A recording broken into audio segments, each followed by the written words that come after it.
The little girl had not laughed in 2 years.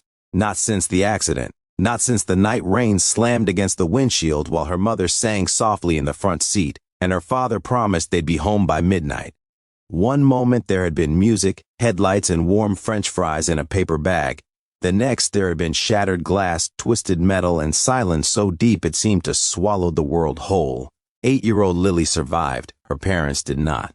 After that night, she stopped speaking entirely. Doctors called it trauma-induced mutism. Therapists tried games, puppets, music, and patient conversations. Foster families opened their homes, hoping kindness might reach her. But Lily moved through life like a ghost. Small hands folded tightly in her lap, eyes lowered, lips permanently sealed. She communicated only through nods and drawings, and even those became rare. By the time she arrived at St. Mary's Children's Center in Chicago, most people had stopped expecting miracles. The staff loved her deeply, but after 2 years without a single spoken word, hope had become careful and quiet. Then came Marcus Reed. Marcus was not a therapist. He wasn't a doctor or child psychologist. At 34 years old, he worked nights as a janitor at a downtown theater and spent his afternoons volunteering at St. Mary's because, as he once explained, loneliness should never be a child's full-time job. The children adored him instantly. Maybe it was because Marcus treated them like equals. He didn't use fake cheerful voices or forced conversations. He told ridiculous jokes, made balloon animals that always looked slightly broken, and performed terrible magic tricks with complete confidence. But Lily wanted nothing to do with him. The first day he met her, she simply stared through him as he sat beside her in the art room. "You know," Marcus said casually, holding up a crooked paper dinosaur, "I think this is the worst T-Rex in human history." No reaction. "It looks like a confused potato." Still nothing. Marcus nodded thoughtfully. "Honestly, I respect him for trying." Lily continued coloring without looking up. Most people would have walked away. Marcus came back the next day, and the next.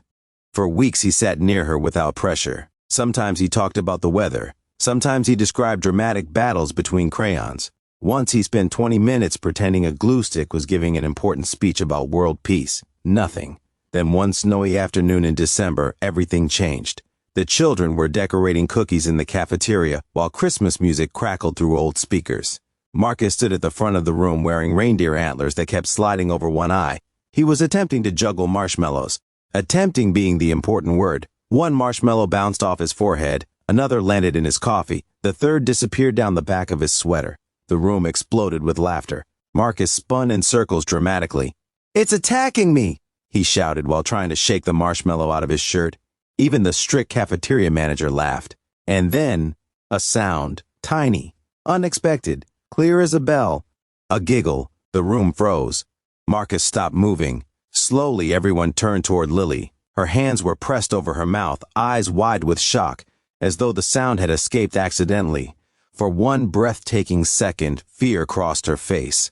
Then Marcus did something extraordinary. He didn't gasp. He didn't celebrate. He didn't rush toward her. Instead, he looked down at his sweater seriously and said, "You know, I think the marshmallow won." The children burst into laughter again, and Lily laughed too. A real laugh this time. Bright, warm, alive. Several staff members quietly began crying. From that day forward, something inside Lily shifted. She still didn't speak, but she started sitting closer to other children. She drew pictures again, huge, colorful ones filled with stars and smiling faces. She even began waiting by the window each afternoon for Marcus to arrive. The staff noticed it immediately. Hope had returned. But Marcus never pushed her to talk, not once. "Some wounds heal like broken bones," he told the director. "Others heal like winter turning into spring. You can't force flowers to bloom."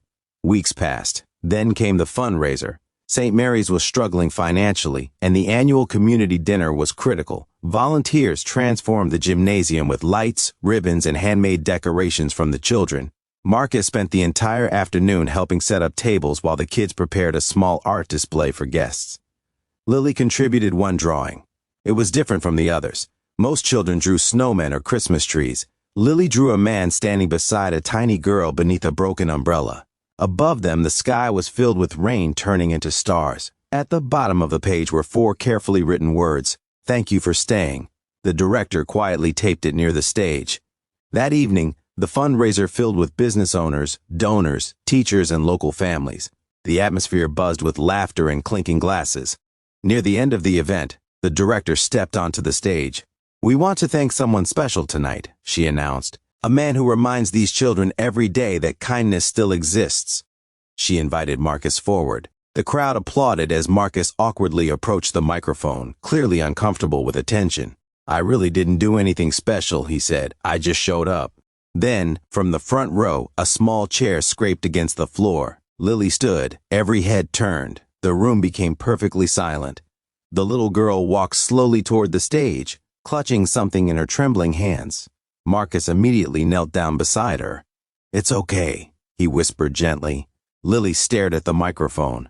Her entire body shook. Some staff members held their breath. 2 years of silence hung in the air like fragile glass. Then Lily looked directly at Marcus and spoke. "You stayed," she whispered. The words cracked with emotion from lack of use. A collective gasp spread through the room. Tears instantly filled Marcus's eyes, but Lily continued. "Everybody leaves," she said softly. "But you stayed." People openly cried now. Even hardened businessmen in expensive suits wiped their eyes. Marcus looked completely shattered by emotion. "Lily," she held out the folded paper in her hands. It was another drawing. This one showed a little girl standing beside a tall man under sunlight instead of rain. Above them she had written, "You made the scary stop." Marcus covered his mouth, unable to speak. Then Lily did something no one expected. She wrapped her arms around him. And for the first time in years, the child who had buried herself in silence finally let herself be held. The audience rose to their feet in thunderous applause. But the most incredible part came afterward. A local journalist attending the fundraiser shared Lily's story online that night. By morning, it had spread across the country. Donations poured into St. Mary's Children's Center from strangers everywhere. Teachers, truck drivers, nurses, single mothers, retired veterans. One envelope arrived with a handwritten note that read, "If kindness could save one little girl, maybe it can save more." Within 3 months, the center had enough funding to expand its trauma recovery programs for children across the state. And Lily, she still spoke softly, still carefully, but little by little her voice returned, not because someone forced it out of her, but because one ordinary man chose consistency over attention, patience over praise, presence over perfection. Years later, Marcus would say the world got the story wrong.